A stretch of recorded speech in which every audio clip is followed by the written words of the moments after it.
Star জলসার জনপ্রিয় ধারাবাহিক চিরসখায় বর্ষার মায়ের চরিত্রে বহু বছর পর ছোট পর্দায় ফিরে এসেছেন অপর্ণা ভট্টাচার্য।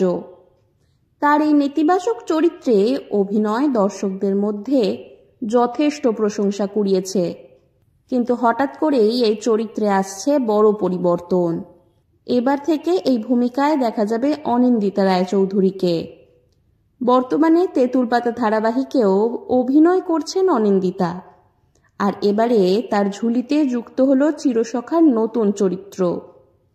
কেন এই হঠাৎ পরিবর্তন? অপর্ণা ভট্টাচার্য জানিয়েছেন, ব্যক্তিগত কারণে ধারাবাহিক থেকে সরে আসতে হয়েছে।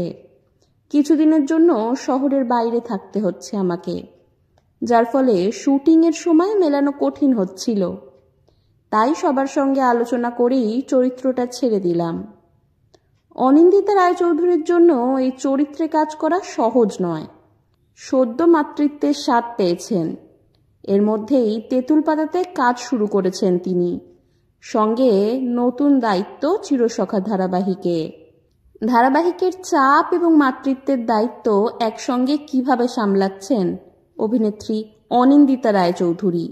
এই প্রসঙ্গে অনিন্দিতা বলেন, প্রযোজনা সংস্থা আর পরিবারের সহযোগিতা না পেলে কিছুটা সম্ভব হতো না।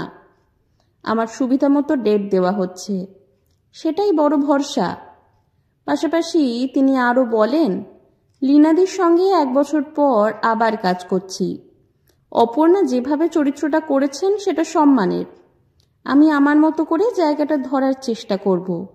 নেতিবাচক চরিত্রে আমি এখন বেশি কাজ করছি, কিন্তু প্রতিটা চরিত্র যেন আলাদা করে দর্শকদের মনে থেকে যায়, সেটাই চাই।